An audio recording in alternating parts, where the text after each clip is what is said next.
leaning away from Spelljammer and into just like your background, we really wanted to learn more about just campaign and adventure writing. We were talking before you jumped on. We have a desire to sort of increase or improve our skill set to make more consumable content, as Eric put it. Do you want to like kind of share what you were talking about, Eric? Just like sort of like the angle that we wanted to. I feel like a lot of times, like we're like Billy's writing our current. You haven't met Billy yet, have you? No.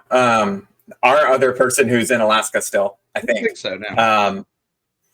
He's writing our current campaign that we're on, and we are doing this. We're live streaming it, putting it out for consumption.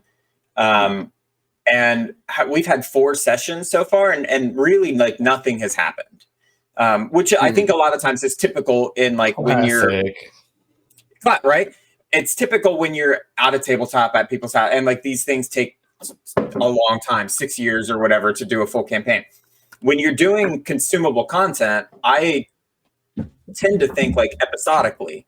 Like I want 40-minute little like beginning, middle, and an end little things that maybe leave you on a cliffhanger.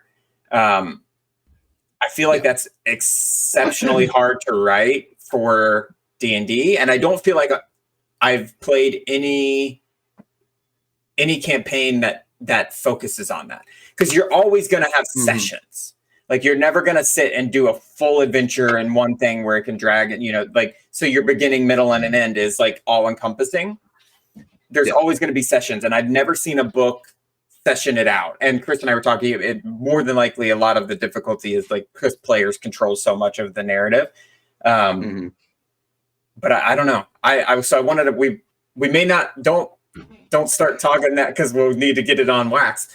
But that was my, like, I've just been wrestling with it, with like the difficulty of it. And it's an amorphous topic because there's so many different ways to approach it, but just like Loki, relying on your experience as a DM, as a writer, like how would you approach this problem of creating more of a streamlined narrative or more actionable? Episodic. Okay. I mean, when you're talking about what you've got to do for something to be fun as media for other people, the concerns are very similar to the concerns you're going to have with a game. You want to end on a nice high point. You want to have some solid story beats. You want to at least point the spotlight in each character's direction, so everybody has that moment in the light. All of that.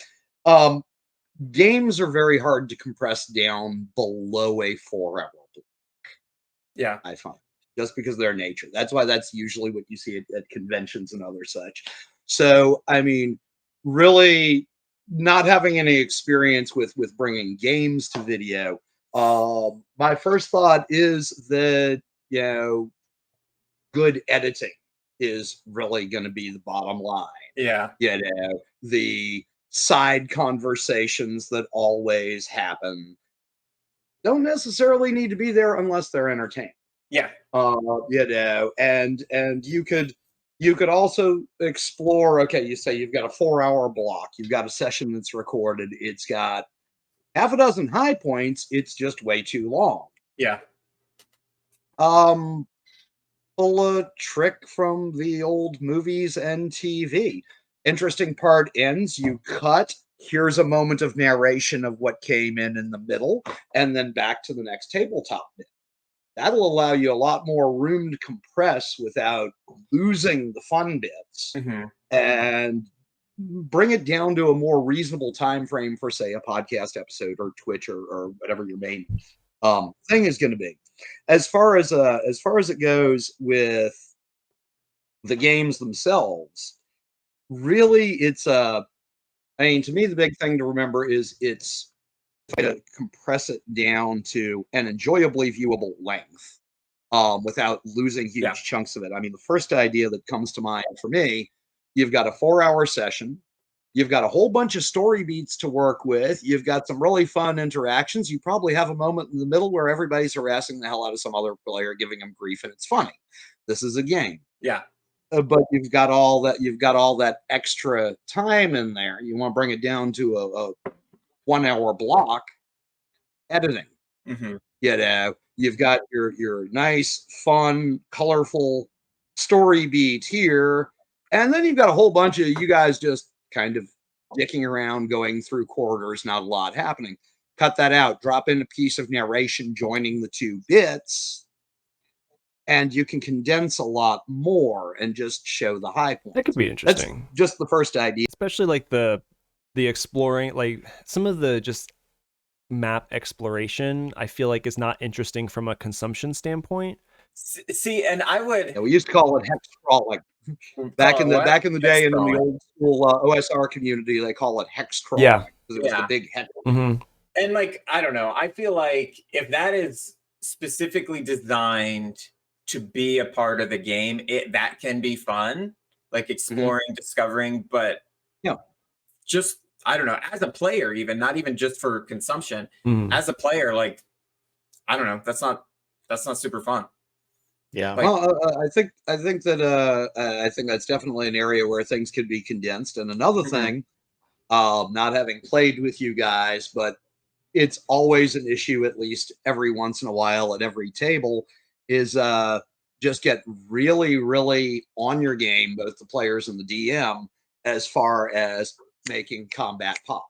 Yeah. Make the mechanics move quickly. Yep. And don't be a dud. Oh, I hit it with I take a big old swing with my sword.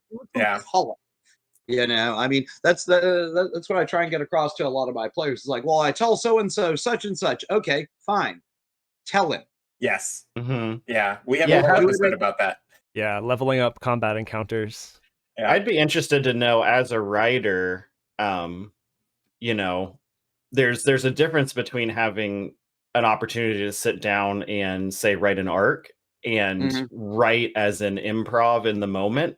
Yeah. And I think a lot of players don't think of that as writing, but like that takes an extreme amount of flexibility and creativity and, you know, catalog of ideas in your head. Do you have any tips there for how you approach those kind of improv writing moments, especially in combat, to keep it interesting and keep it, you know, fresh and cool?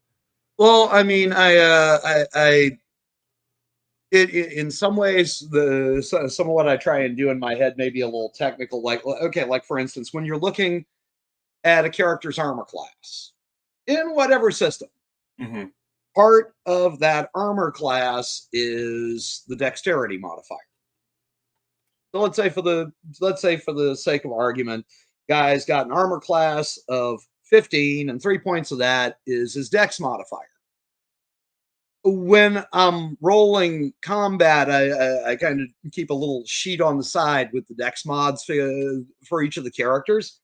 And if it would have hit the touch AC without the dex mod, but it wouldn't, you know, that's it clangs off of your armor moment. Yeah. Hits, but doesn't do any damage. Your armor protected you. It not only sticks with the logic of the game, but gives you something easy that you can kind of key into. Okay, if it's 3 below the armor class, I've got a descriptor here. Yep. That's interesting. I wrote a whole thing about that because, like, you know, let's say like 10 and under, you miss. Like the character had nothing. And then the next 3, they dodge because that's their dex. The next one is like hits their armor. And the next one is like the shield, you know, the 2 added to the shield, and that equals, you know, whatever. And that gives you, like, it's not just they miss every time. Yeah, you know, so if you want something that's rooted in rules logic, you know, that's one of the things that I do. Think cinematically. You know, when you're describing what you're doing as the DM or as the player, try and give it a little bit of flash, give it a little bit of color. You know, with blood flowing into his eyes, the warrior leans in and nails you with the broadsword right across your midsection. Boom, you know, 2 or 3 adjectives in your golden. You don't need a Shakespearean soliloquy for every sling. Going back to Shakespeare. But it's so tempting. It is. And another thing, and again, I'm into a lot of things that people hate, although it seems people are coming around. Spelljammer, psionics, and critical hits. Yeah. My primary campaigns run in Pathfinder 1 and Starfinder these days, and I use the critical hit and the fumble cards for both, which makes it a lot more dangerous for the characters. Yeah. But it also gives it a huge amount of extra flavor. It's one thing to hit the guy and you do double damage. Woo-ha. Mm-hmm. Yeah. You even got a colorful descriptor for it. It's all great. It's another thing to nail the guy, do full damage, slice his hamstring, half his movement, and drop his dex by 2. Yeah. And all of a sudden he's limping through the combat, and I really love that stuff. I take a swing and you trip and fall on your ass so badly you actually stab yourself in the side with your own Fell and poop. Yeah. Fell and poop. It's those small details that I think make those little details that add up and make it more like cinematic, more immersive. I think we're meandering a little bit off course, just a bit. And when you're just talking shop, right? But I think, like, in terms of what might be the most benefit to the people listening, I don't think most people are going to be trying to create consumable content and create like podcast episodes necessarily. Let us know if you are, and we'll help you. More of like, can I write compelling adventures for my players? Yeah, and that's I do feel like it's the same. Like before we were recording years ago. And I ran a campaign in, what's the name of that? Only Monsters in the Building? What's the name of the? Oh, Monster of the Week. Only Monsters in the Building. We need to write a system called Only Monsters in the Building. I think that system actually lended itself more to an episodic style. Yeah. So it's being Monster of the Week. Yes, right. We weren't recording it. So I wasn't thinking like people consuming, but as like if I'm a writer, which I don't consider myself to be, I typically write like screenplays. That's what I enjoy. Yeah. So I still think like in that same thought process, like here's my midpoint, here's my twist, here's my end, here's my, cliffhanger, that kind of stuff. So even just for our virtual table, I tried to write in that style. Like, what are we going to do this episode? Yeah. What are we going to do in this scene? And we call them a lot of times scenes. Like, let's play this scene out. Why are we doing this? Like in an article I just wrote about downtime, like if you're just going to the shop and buying a sword and like nothing happens, why play that out? Like, why play that scene? Yeah. Just say, I bought a sword. If you if you're going to grow your character or, okay, let's play that scene out. So I still see all of these things in terms of like screenplays. I'm trying to think of like the question that I want to form out of that rant. I don't know. Like, I don't see a lot of like big adventures or even small, like big campaigns or small adventures writing with like clear endpoints for each, because again, even most of your playing is going to be an hour, we don't do the 4 hour like full things.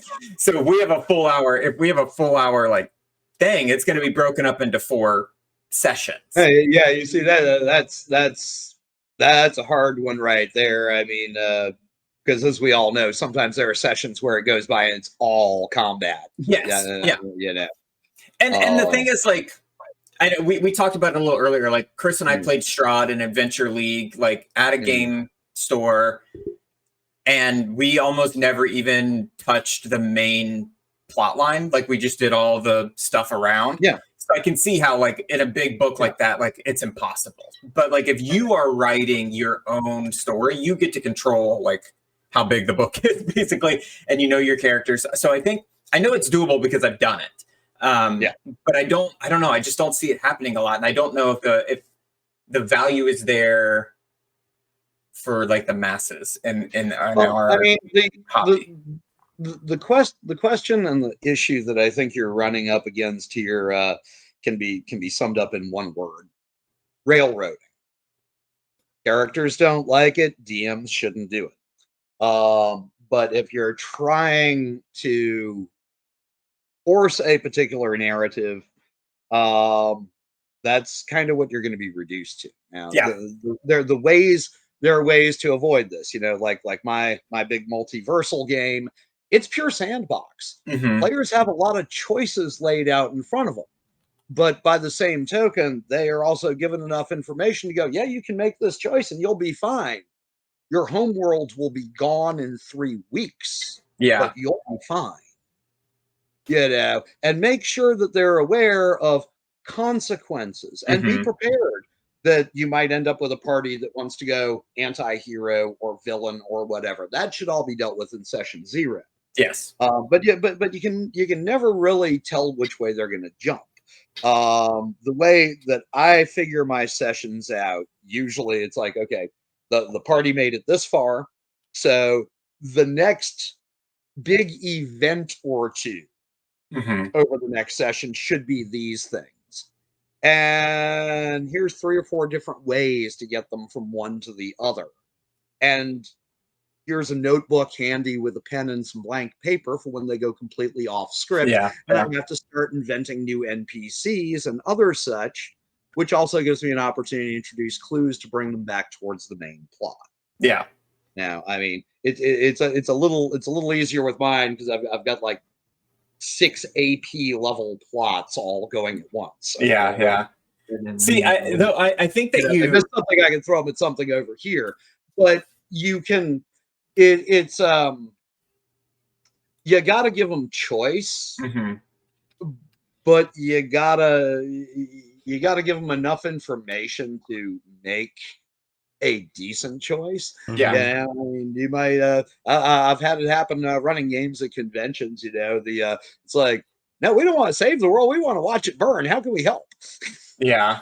And things like that. But yeah, I mean, generally going into it with, okay, I've got 1 or 2 things I want to achieve tonight. Mhm. Let's see which way the characters jump. And yeah, any good DM is occasionally going to have to move or repurpose something that is sort of necessary for the Yeah. overall plot and the enjoyment of the characters. It's like a lot. It's like a lot of the APs. At any point in the APs, characters could go off and do something else or decide this is too scary. I'm not going to do it and go over here. You got to be ready to improv. But for the most part, your players are there because they want to play out a story. Yes. And they want to play out, and they want to play out a story in which they are heroic figures. Yeah. So give the opportunities for them to be heroic, make those interleave with the big things you want them to find out or learn. It's like, okay, great. Here you have an opportunity to go save the old beggar woman on the corner who the tax collector from Cheliax is beating in the street. And because that starts there, you make a connection with somebody who gives you the piece of information you need to get on to what the DM wants you to see next. Yeah. Yeah.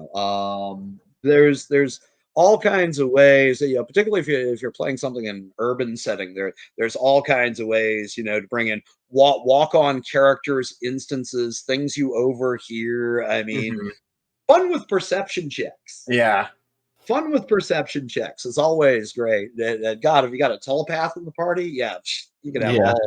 There's an interesting overlaying of meta versus the meta within the game, the rules, and cinema, and taking things from film and television. Because with what you just said, Loki, you can have we need a segue into the next thing. Well, now I can pull a perception check to bring in this next random NPC who's the one-off character in a sitcom to bring it, and it's sort of interesting when you pull from these different frameworks. Mark, it looked like you were about to say something. Yeah, that's a really interesting point. I think I don't know how common that is, but we definitely think of it as, I guess, cinematic a lot when we play.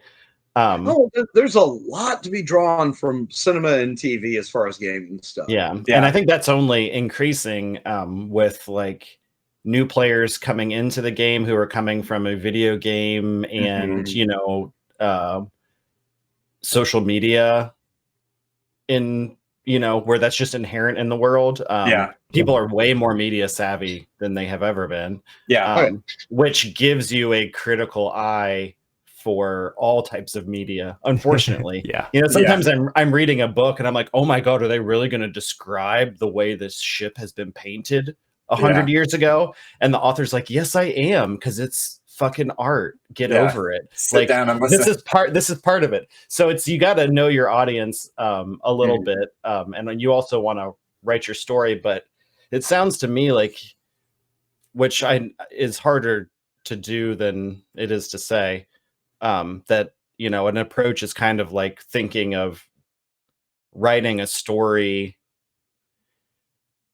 more along the lines of writing little, the little puzzle pieces or things for the party to find, and then not necessarily deciding in which order they might stumble across those things or try to put them together for them. But the little pieces are there in the city. They're there somehow. And those are the pieces you've written that have, specific NPCs or specific plot hooks attached to them. And then maybe you got to kind of improvise, give them an extra corner piece when they go off a different direction to try to refocus them or something. Well, that's one reason that I like hero points in Pathfinder. Is in a lot of instances they get used in combat and other such, but really fun and creative characters use them to find those corner pieces. You may have to describe what a hero point is for our listeners. Hero point system in Pathfinder is very similar to Inspiration in 5th edition D&D. You can have up to 3 hero points at a time. You gain them for doing truly heroic, the TV moment, Kirby pose type of stuff at the table. And you get one when you level up. And basically what a hero point allows you to do is affect things in a minor but functional way, like turning a critical threat into a confirmed hit without having to roll, adding a D6 to any D20 roll for pretty much anything, or, and the part that I always love, whatever you can talk your DM into letting you spend. Because that's always the fun part. And with me, with the long running games, I encourage the players to participate in the world building with letters home and journals and artwork and other such like that. So I give out hero points and 5e inspiration for that sort of stuff, as well as at the table stuff. I like that. That's interesting. Yeah. And thanks to that, I have a woman who got a degree in ancient civilizations gave me 10 pages worth of Zixchel insect culture for Spelljammer, including magic items, books, history, and the design of the government, etc., because there wasn't much, and she was playing a Zixchel cerebromancer. Yeah, you got to create your own backstory. You got to create your lore. That was awesome. That's next level. There's stuff in these games that have been running jokes, for decades that nobody even at the table was around for the original games where they started. Which is hilarious, like at some point or another they all end up in a planar bar and they all end up drinking this quote booze from the plane of air, which is basically like pink smoke that you got to step out of an inverted glass. It's not slurm. That started in the 80s. God. Half of the people in that game aren't even alive anymore. Yeah. Oh, it's kind of sad. Like one party is actually like dealing with the makers in the plane of air and importing it to Sigil of the plane's and making money off of it. Yeah. Getting into more of the writing aspect of adventures, I am curious, because you have a number of adventures under your belt. How do you go about writing an adventure for, D&D, but really I feel like any tabletop adventure, like what's your process for that?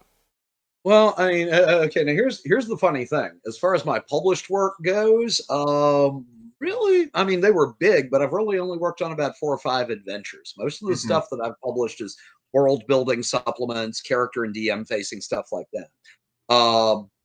As far as adventure design, if you're talking about a one shot, or if you're talking about a campaign, very, very different thing. Mm-hmm. With a one shot, there's not a lot of character development. It's going to be a lot of violence and humor and silliness, as are the trappings of D&D going back to the beginning. Well, let's pause for a second. When you're kind of like, okay, I want to write something, how do you sort of like segment, like, okay, this is probably a one shot idea versus like, this is my campamping idea? And because I think like things start as a one shot, and then you're like, oh shit, it got away from me. like things are wont to do. Well, I would say that right off the bat, the first thing you need is what's your goal? Mm-hmm. Save Shanghai from the vampire invasion in 2085.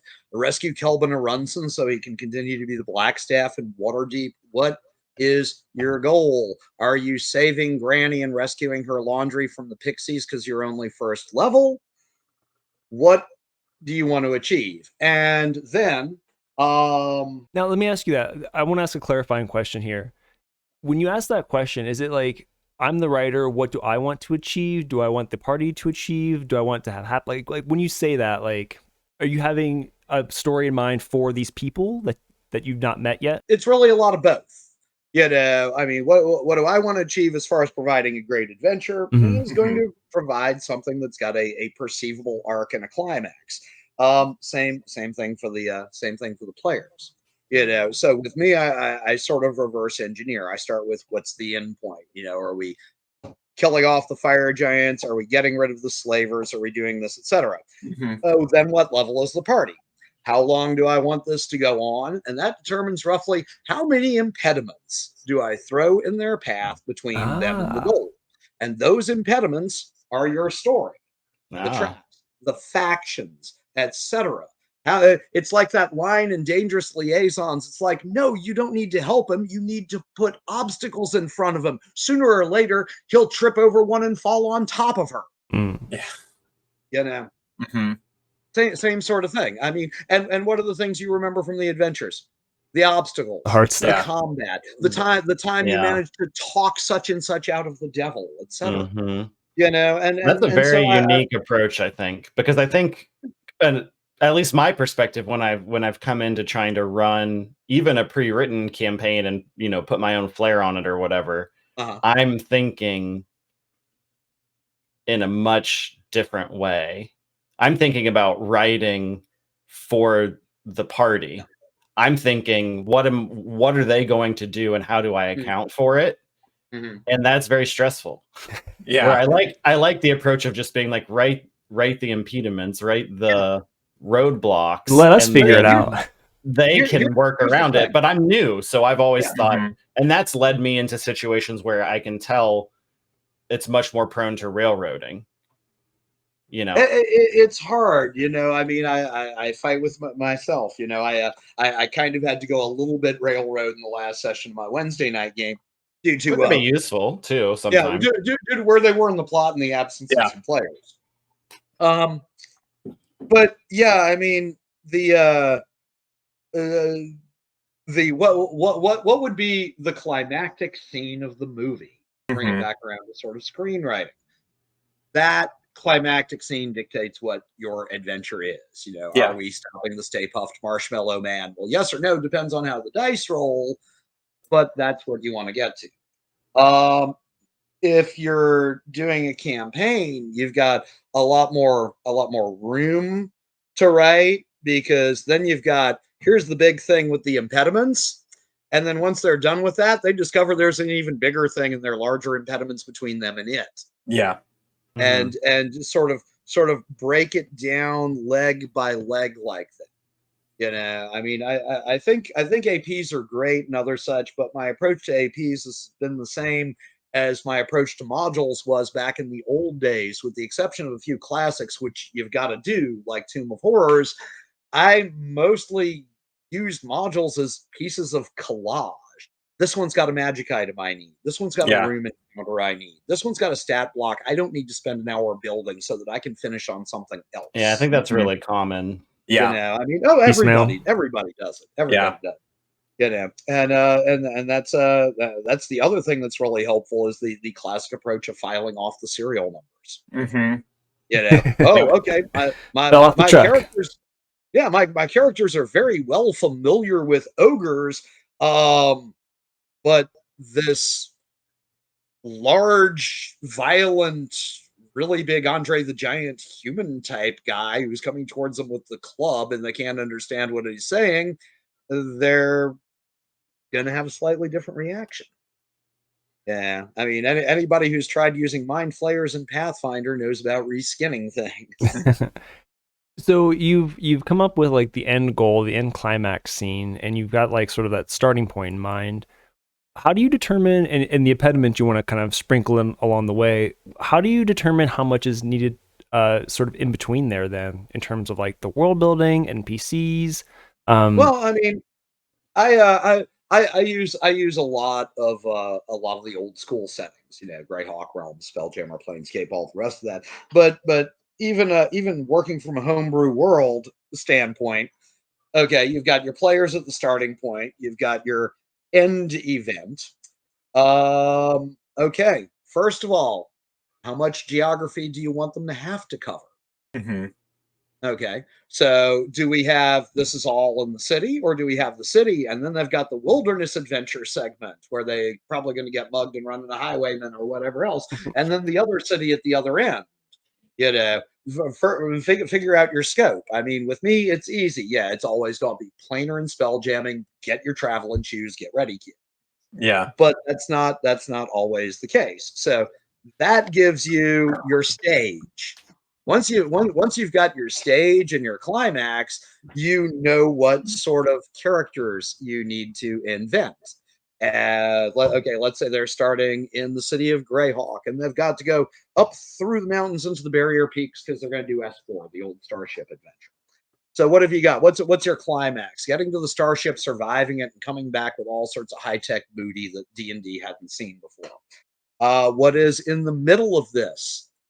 Finding out what it is, finding out where it is, other people that might want to take that information away from you, other groups that might want to get there first that are spying on you, etc. That's all your city stuff there. So you can put together some encounters, adventures, etc., especially if you make your perception checks to notice the other groups or the other people the DM has put together. Then you've got your wilderness interlude. Then you've got your mountain adventure. Then you get to the starship, and by then they should be high enough level to take on the Mind Flayer, the Frog Hemoth, and all of the really big shit that's in there. You know, in this instance, we're using S4's Starship as our end goal, mainly because I just ran it the other day. Yeah. You know, and if they still want to keep going, well, that's great. You know, you've got to go back to town, party it up. You've got your money, and meanwhile, the DM's going, okay, well, all of the crooks and their regular bartenders know they came back and they're rich as shit because look at how they're throwing that gold around. Yeah. Yeah. That means thieves. That means taxmen. That means, hey, you want to invest? Picture a squad of tinker gnomes that won't leave them alone because they want investors for their new automatic breakfast making machine. Jeez. Okay. You know, that's just off the top of my head. You know, take a moment. Okay, if this was the real world and somebody came back with $750,000 in gold, what would happen? Yeah. That gives you your ideas right there. You know, I mean, Never really actually thought about that. Yeah, that's a great hook. Yeah, I've got one shady group cousin that's not your cousin. Yeah. I've got one group that will never go back to Waterdeep because they owe too many taxes and they're not going to pay it. Yeah. You know, so I mean, things like that don't necessarily sound like fun, but it all depends on how you play it. It's like, oh yeah, well, a lot of money, invest in my shit. Very, very modern day. Yeah. But it's a whole different ball game when it's a very persistent tinker gnome who's continuing to follow you and basically trying to sell you, you know, the D&D equivalent of crypto or NFT or something. Yeah. Snow job. And you can, you know, and so that gives you a number of adventure hooks. And if people want to go sideways, let them. Encourage it. You know, I mean, that throwaway pickpocket that they decide to follow, Well, maybe that pickpocket will lead them to the people he works for, and maybe the people he works for know something about your main point. Yeah. So, like, one thing that I kind of pulled from that is if the party unexpectedly gets distracted by this, ooh, shiny thing, and it wasn't initially planned as significant, maybe there's a way to thread that together to make it significant and then a little more rewarding for the players too. Exactly. I mean, everyone's at the table to have fun, and behind the screen, you're the only one with the big picture. And so it's your responsibility to your players to make sure that you are, yeah, giving them their head to pursue the things that they are finding enjoyable during the game, and it's also your job to find ways to make sure that those tangents actually yield something worthwhile. Be it an ongoing contact, be it Mm-hmm. a bit of information, be it a really really funny drinking game scene in the local pub, something that they're going to remember. Yeah. So is there a way to make that to facilitate that or make that easier for the DM? Do you maybe like one thing I've found useful is try to just sit down and basically make my own D20 table or something like that of ideas like, oh, they're going to be, maybe here's some ideas. How do you kind of do that soft writing for, a pickpocket that's maybe just supposed to take some gold because you think they're a little too rich, and then they follow him and they spend an entire hour lurking. He never rolls to get away, and you're just like, well, now he's important. Other than just trying, for people who are maybe nervous or new and they don't know how to just pull something completely out of their, ass. What's a writing technique that you might give them? I'm a big fan of the old school random tables. Roll a 20, roll 100, whatever. But I mean, honestly, at this point, I pretty much just come up with it all off the cuff. I'll roll a couple of dice on the side just for a ballpark. Okay, yeah, this guy will be their level higher or lower, and I've got a great die that I picked up at Gen Con, which is it's a 14-sided die, looks a lot like a D10, and one side is the 7 cardinal virtues, and the other is the 7 deadly sins. And I'll usually pull that and roll it on the side when I've got a new PC, and whatever sin or virtue comes up is kind of what I spin the player, the character out as like at that. the table. That's cool. That's good. So you have something to kind of inspire you a little bit. Get the juices flowing. Yeah, start with a detail or two, see how the characters approach it, and just improv back. And it's like, okay, take notes. I don't want to forget that. Yeah. So do you, I mean, when you, especially talking about filing off serial numbers, I assume then your own creations and past ideas are fair game. Are you ever mixing and matching details that you did, back in the 80s or something? Does that come into play? Every once in a while, although it's more a case of the current groups discovering the stuff that the groups in the 80s did. Yeah, because it's a generational series. We started playing in '79, and when we finally Monty Halled our first characters all the way up in the levels, as 14-year-olds tend to do, we started playing their kids. Oh, and wow. so every game after that has been another generation or a different related group in the same time period. That's cool. Or basically since 1980. So when they run across stuff from that, it's more a matter of, oh, I'm running into the fighter from the first game who's the only one who's still alive, and he's got a beard down to his friggin' knees, but he's the one that originally hunted down the hand of Vecna, so he knows what we need. That generational tieback is pretty epic. Now that's something that can be scaled. That's something that you can scale down to a full campaign. You know, when you're laying things out and you're helping people out with their backstories and such, figure on some hooks. And my favorite thing in the world, starting off first level, okay, let's figure out some hooks that people aren't going to learn shit about until 12th or 13th or 14th level, at which point that detail is just firmly in the background. It's like I was really thrilled the other night, our Friday night game. At the end of it, one of my players, Jem, was like, "Wow, I've been waiting 11 fucking years to find out what those tattoos were for. Thank you." Wow. Yeah.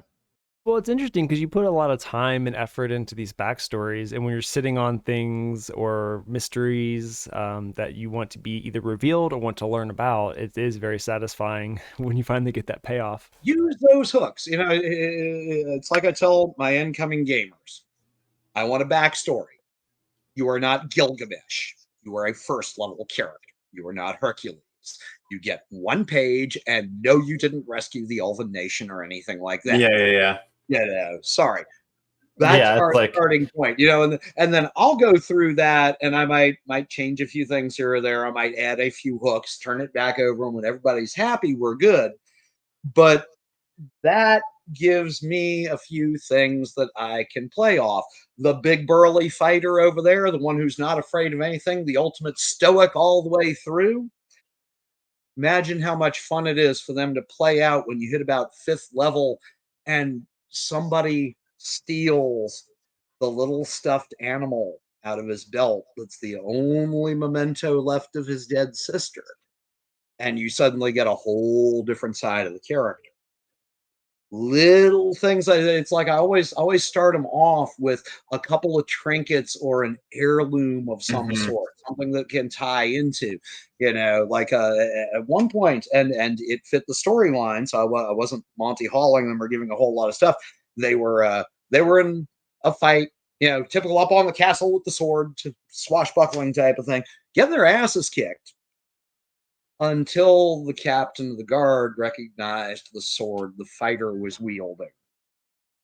At which point hostilities end, because that was the dude who saved his life in the war.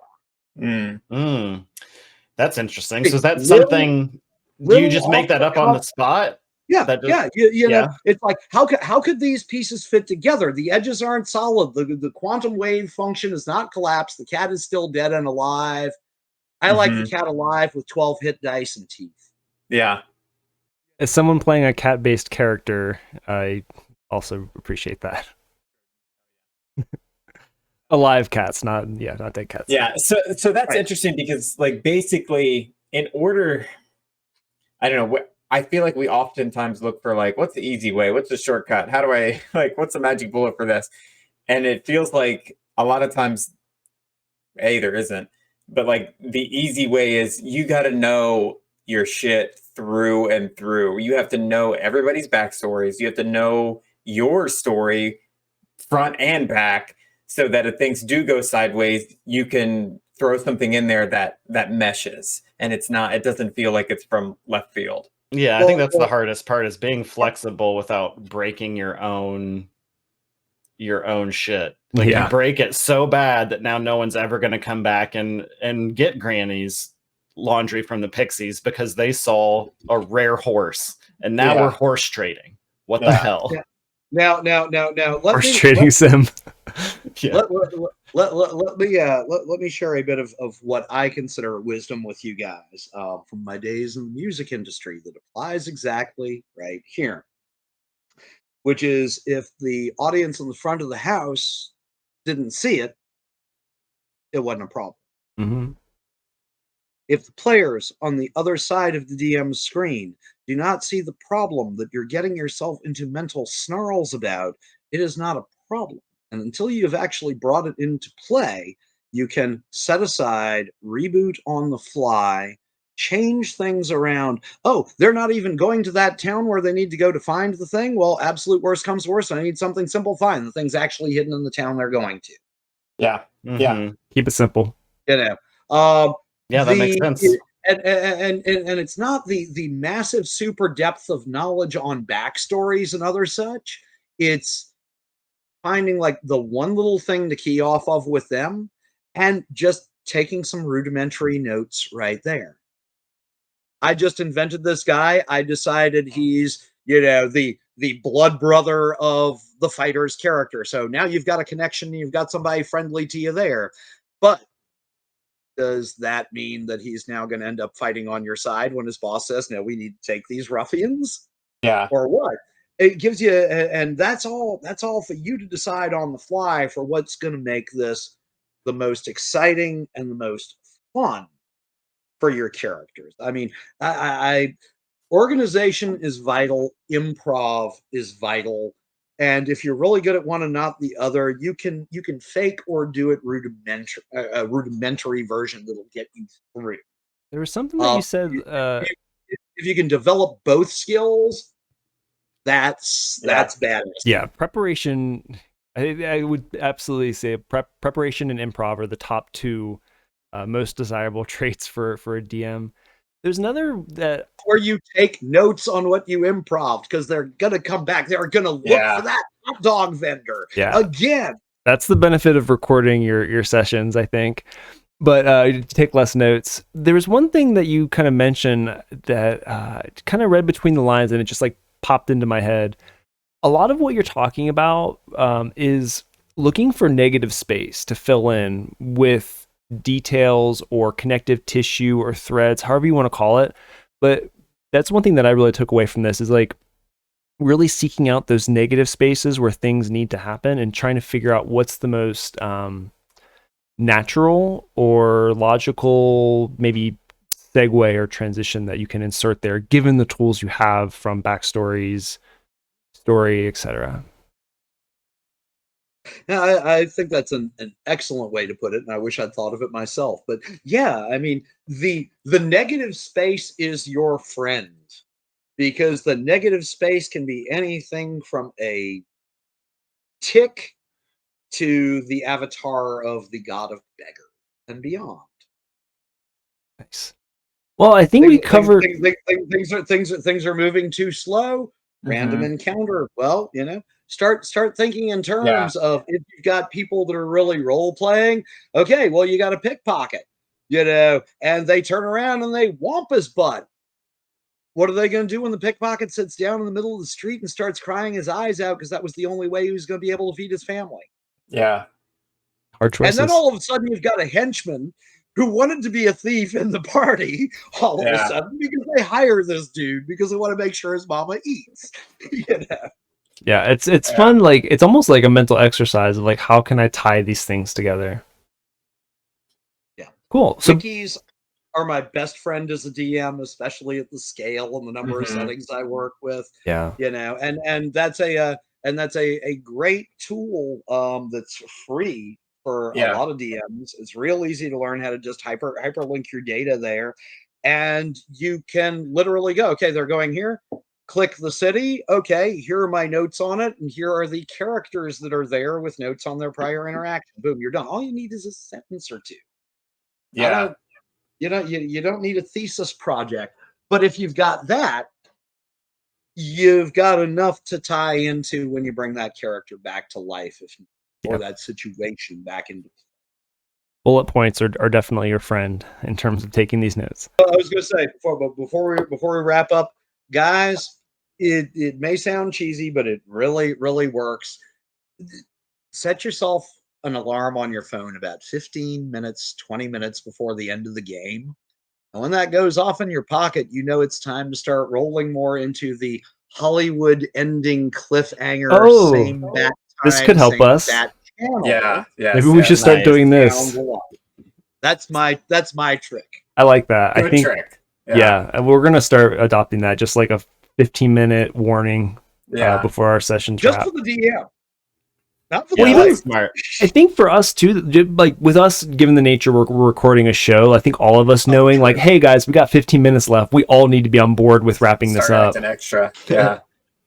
It's no, I don't know. Yeah, that's really interesting because that is more in the line of like what I want, the way that I want to DM, the way that I want to play. Even again, if we're not recording, like I want every session to have something, you know. So if we've gone 45 minutes of our hour and that buzz goes off, like we got to put that something in this session, something like I have to leave, like you said, leave on a high note, leave on a cliffhanger, leave on a plot point, leave on something. And I need 15 minutes to pull that off. Another point that I'm sorry. Another point that I've found with that is also don't overuse that. For sure. I find a real good rhythm is as far as ending sessions is Hollywood ending, Hollywood ending, Hollywood ending. Oh, what a lovely hotel for the fourth one. Yeah. And not everyone should be, oh my God, everything's going sideways. Every once in a while, every 3 or 4 sessions, have one that ends with downtime or ends with life is not all crap. You were doing this as adventurers. Go spend your gold. Have a drink. Have a night. You got to have those interludes. Those not low points, but like low energy. Like we had a lot of awesome tips in this one. Thank you so much for sharing those, Loki. Always a pleasure, gentlemen. Always a pleasure. That's it for this week's episode. Don't forget to subscribe to the podcast if you haven't already, and head over to +1togaming.com for more live discussions, actual plays, character creation tips, and more. Thanks so much for listening, and we'll catch you next time.